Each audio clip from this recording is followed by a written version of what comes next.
প্রতিটা মুসলমানের বাড়িতে কোরআন আছে, কিন্তু কোরআনগুলা কি করে? ওই শোকেসের উপরে সুন্দর করে একটা কাপড়ে জড়ায় রেখে দেয়। এরা এদের সন্তানদেরকে কোরআন পড়ায় না। কোরআনের প্রভাব কিভাবে পড়বে আপনার সন্তানের উপরে বলেন? একটু আগে ভাই কথা বলছিল, সুন্দর কথা, যে আজকে যুব সমাজ ধ্বংসের অতল গহ্বরে নিমজ্জিত হচ্ছে কেন? আপনার সন্তানকে আপনি কোরআনের ইলম দিচ্ছেন না, তাই কোরআন থেকে দূরে সরিয়ে রেখেছেন। আপনার সন্তান কোরআন মাজিদ পড়তে পারে না। একটা ঘন্টা আপনি আপনার সন্তানকে মক্তবে পাঠাতে পারেন না। সকাল 8টায় অনলাইন প্রাইভেট, সকাল 9টায় আবার ব্যক্তিগত প্রাইভেট, সকাল 10টায় ক্লাসে চলে যায়, স্কুলে চলে যায়, বিকালে এসে আবার অমুক ইংরেজি ক্লাস, আরবি ক্লাস, বাংলা ক্লাস, এই করতে করতে তার দিন চলে যায়। তার কোরআন মাজিদ পড়ার সময় নাই। তো আপনার সন্তান আপনাকে বৃদ্ধাশ্রমে রেখে আসবে না, তো কার সন্তান বৃদ্ধাশ্রমে রেখে আসবে?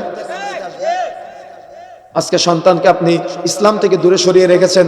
আপনি বাবা, আপনি আপনার সন্তানকে চাইলে পারতেন পরিবর্তন করতে, কিন্তু দুঃখজনক হলো সত্য যে আপনার সন্তান গোল্ডেন প্লাস না পেলে আপনার লজ্জা লাগে, আপনার শরম লাগে, আপনার হায়া লাগে।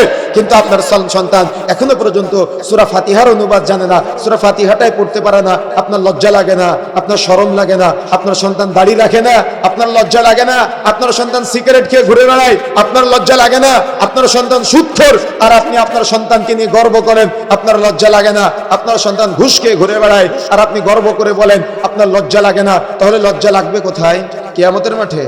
কিয়ামতের মাঠে লজ্জা লেগে লাভ আছে? ওয়াকালাল ইনসানু মা লাহা, সূরা জিলজালের মধ্যে আসছে কিয়ামতের মাঠে যখন সন্তান আপনার বিরুদ্ধে যাবে, আসবাবপত্র আপনার বিরুদ্ধে যাবে, সঙ্গী সাথী আপনার বিরুদ্ধে যাবে, শরীরের অঙ্গ প্রত্যঙ্গ আপনার বিরুদ্ধে যাবে, তখন মানুষ আফসোস করবে আর বলবে, হ্যাঁ আফসোস, আমি এগুলোর জন্য দুনিয়াতে এত কিছু করেছিলাম, কিন্তু সবই দেখে আমার বিরুদ্ধে যায় আজকে।